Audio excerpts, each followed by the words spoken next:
Seth Ginsburg is from Plano, Texas, and he's originally from Pittsburgh, and he's living in Plano now.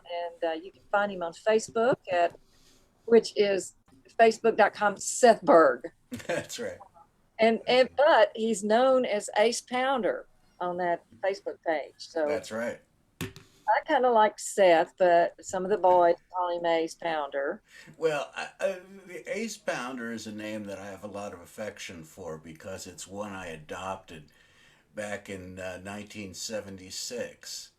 And I used it as a stage name till the early 80s when I went straight and went to graduate school. And so from then on, I just kind of kept it as a fun sort of private joke with my friends thing.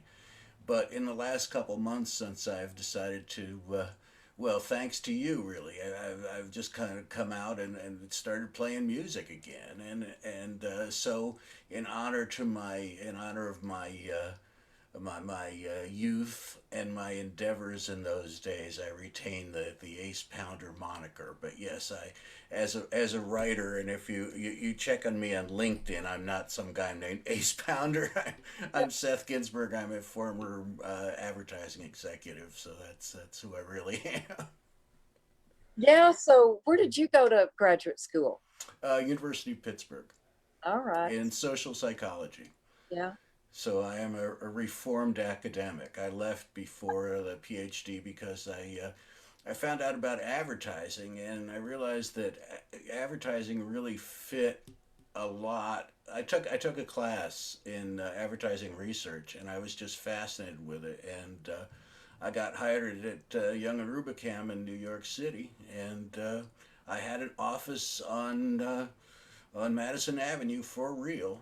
And it was a wonderful career. I ended up. I actually had I always tell people I went from the corner office on Fifth Avenue to Plano, Texas. Somehow I'm not sure how that worked, but that's and so anyway. But I've come back and to fallen back in love with being a musician again, and it's a wonderful thing. Well, you must have been up there about the same time that Harry was in New Oh York. yeah, well yeah, Harry and I tell stories. I mean, a couple of the O'Loonies and some of the bars and stuff like that. Yeah, yeah. Actually, at that point, I was mostly a piano player. I was playing jazz piano, and I was working as a stage crew person.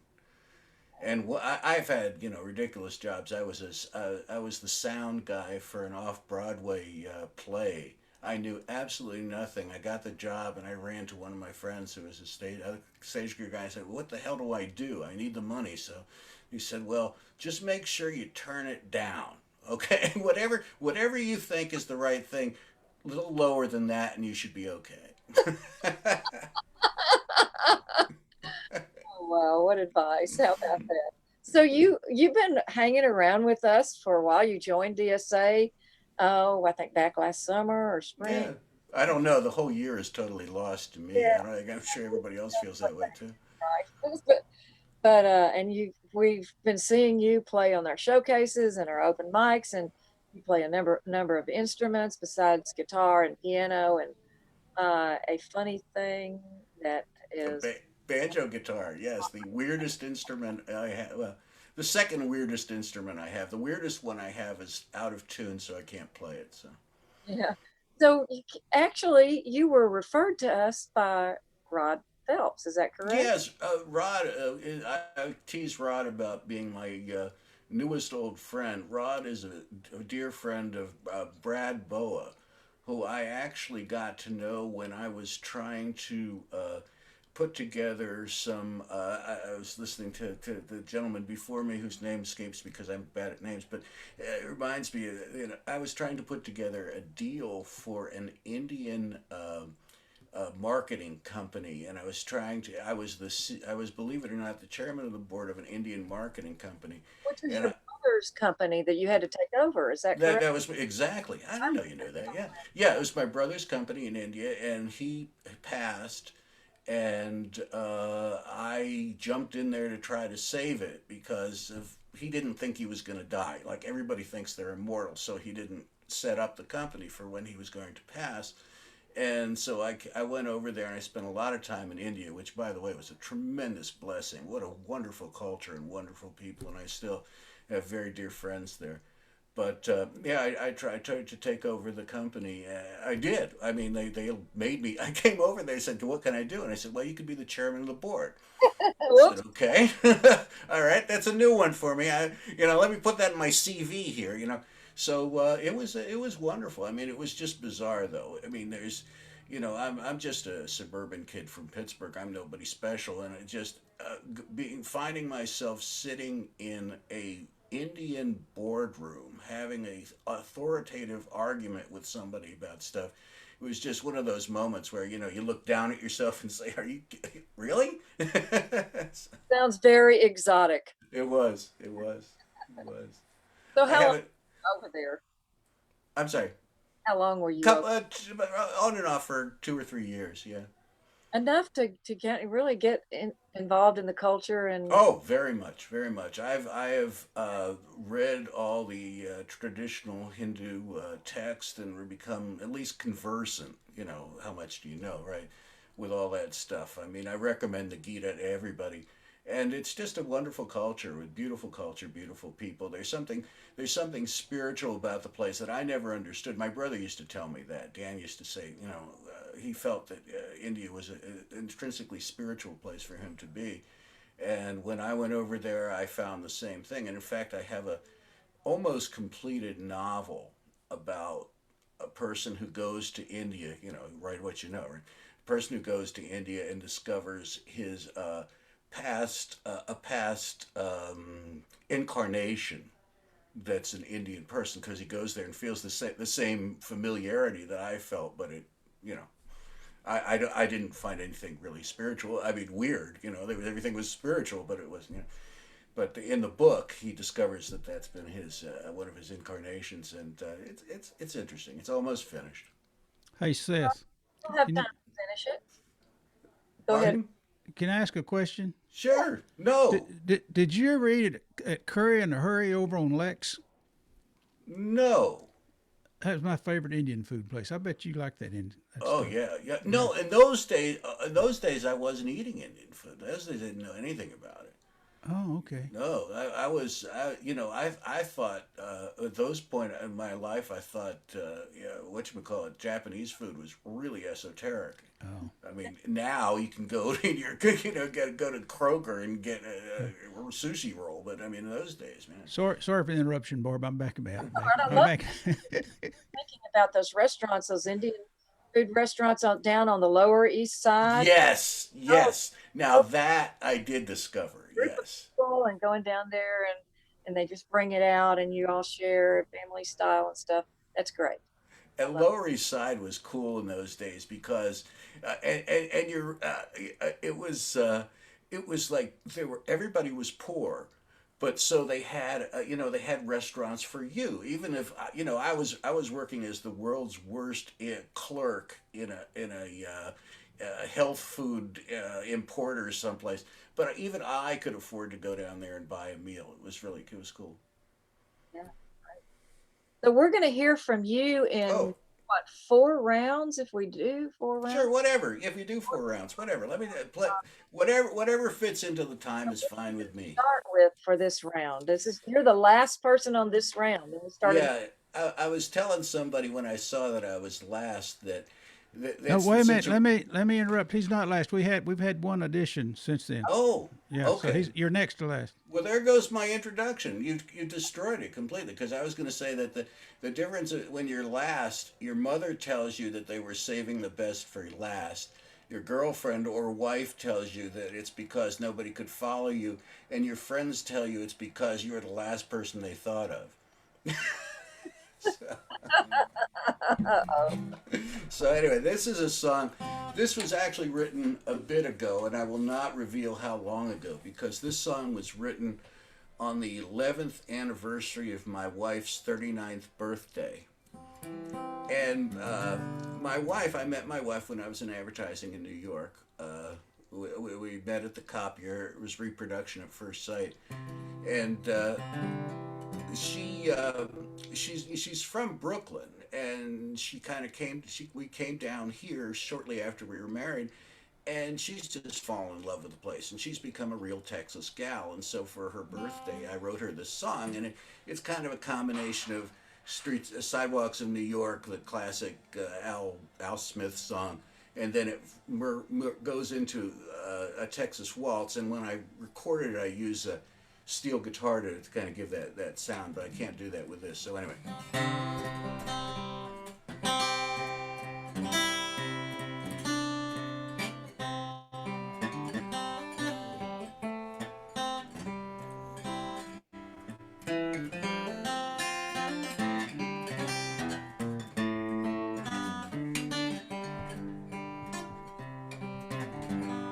Suzanne was born in Brooklyn, with the glamour, the noise, and the glare. She never imagined that there was a life far away from there. But now she lives in Texas, and we're glad she is our pal. She comes from New York City, but now she's a Texas gal. Suzanne has traveled everywhere, to Bruges and old London town. She's covered a whole lot of real estate, from Paris to the Puget Sound. And lately she travels in Texas and goes shopping with her pals. She comes from New York City, but now she's a Texas gal. Now she's a Texas gal. Now she's a Texas gal. She may come from New York City, but now she's a Texas gal.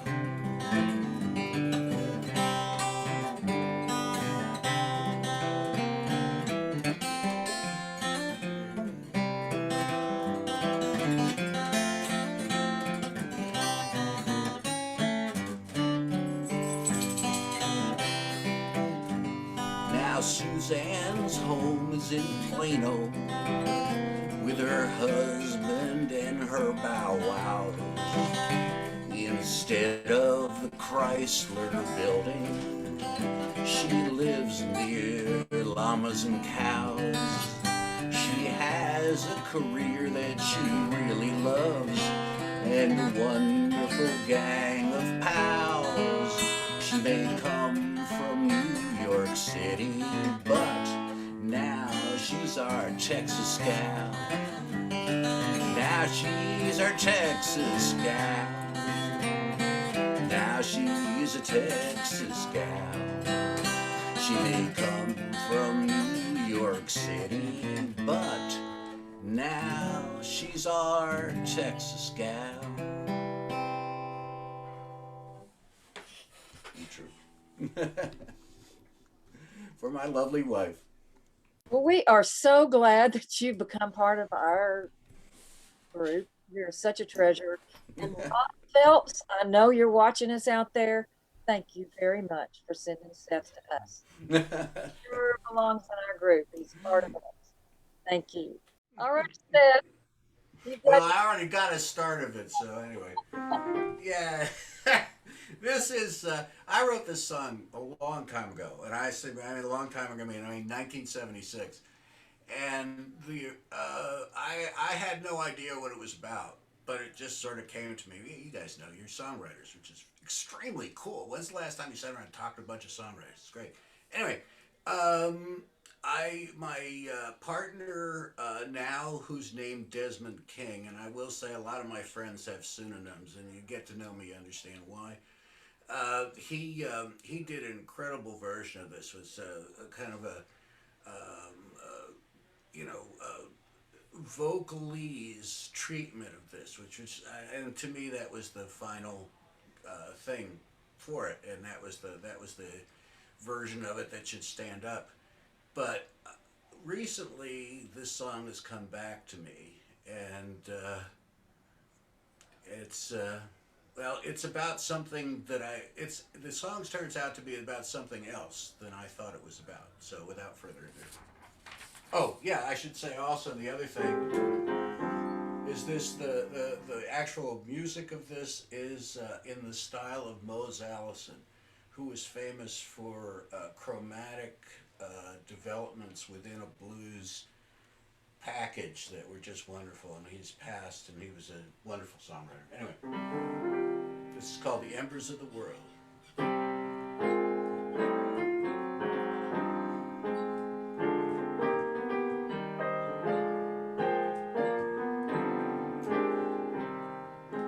God said to know a fire next time. I can't figure out if it's starting or dying. In all of the eyes that pass my stare, the embers of the world are glowing there. The embers of the world. The embers of the world. The embers of the world are glowing there. Sometimes it looks like it's gonna begin, and then I'll look and I'll think it's the end. It's hard to tell and harder to care, but the embers of the world are glowing there. The embers of the world. The embers of the world. The embers of the world are glowing there.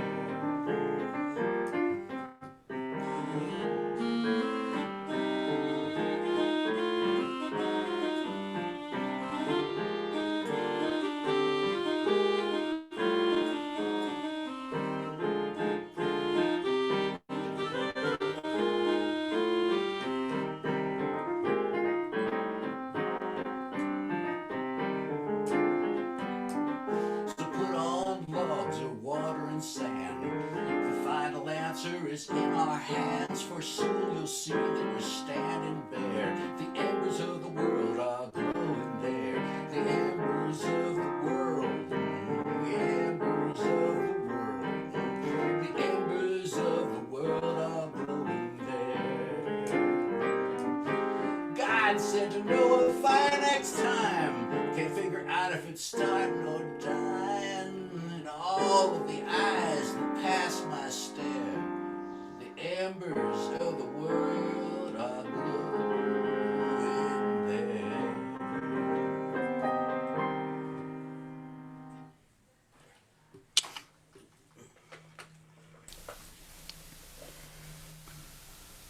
All right, very jazzy. Seth, I loved it. We'll get through it. So up next is Seth Ginsburg, Yeah. originally from Pittsburgh, and Oh, there I am. Siri, and get him unmuted. Yeah. Here we go. And what's your song title for this one? All right, this is called When the Levees Fail Again.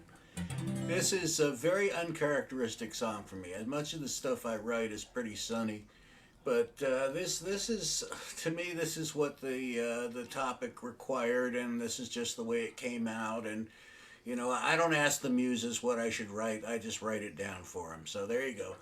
This All right. is When the Levees Fail Again.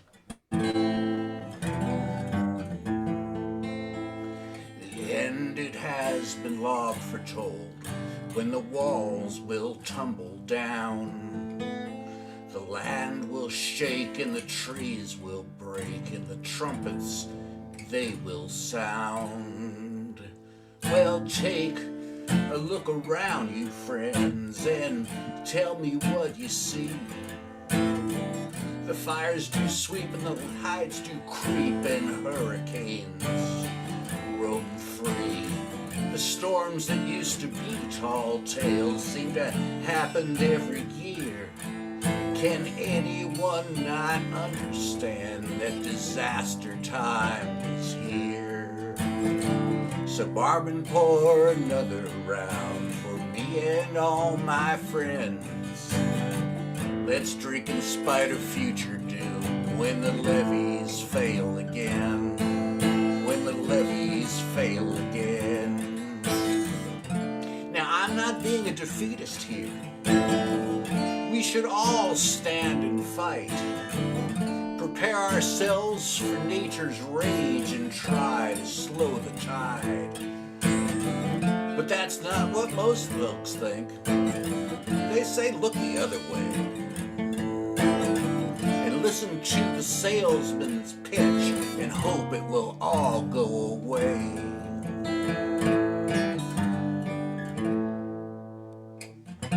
So by the time we finally realize that nature is crashing down, it will be too late for us to do most anything but drown. So barman, pour another round for me and all my friends. Let's drink in spite of future doom when the levees fail again. When the levees fail again. So barman, pour another round for me and all my friends. Let's drink in spite of future doom when the levees fail again. When the levees fail again. Let me also say that this was inspired by what happened at Katrina, and this goes out to my family in New Orleans who were yeoman-like in their dealings with that, and that's all I'll say. Thank you, Seth. That was wonderful. Mine too. So, Seth, I think you're the last man standing. Thank you so much. All right. Well, thank you. Love Yeah, that's right. That's right. Ready? All right. All right. What's your song? This is. I've written about 500 million songs about this the COVID thing. You know, as I bet everybody, all my friends here have too. It's you know, it's what our life is now. And this was kind of I don't know. This is one of those. There's a lesson in this that we can take further. So that's it. And yes, it starts in church for you.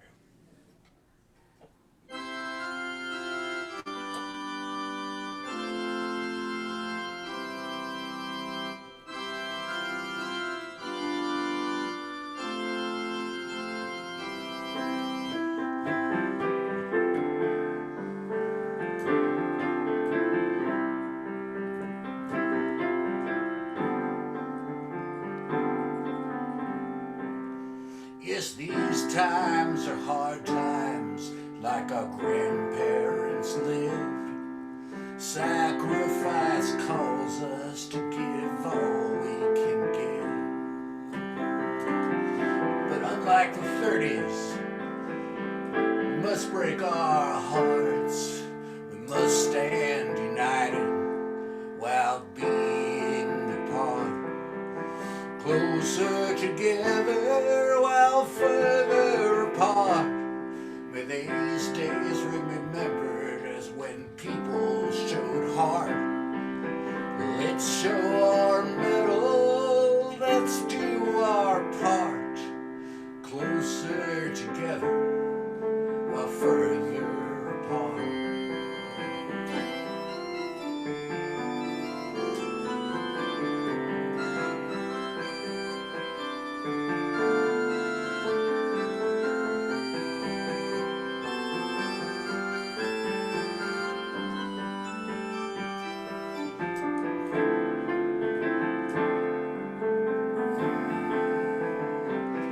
Yes, we will get over these tough viral times.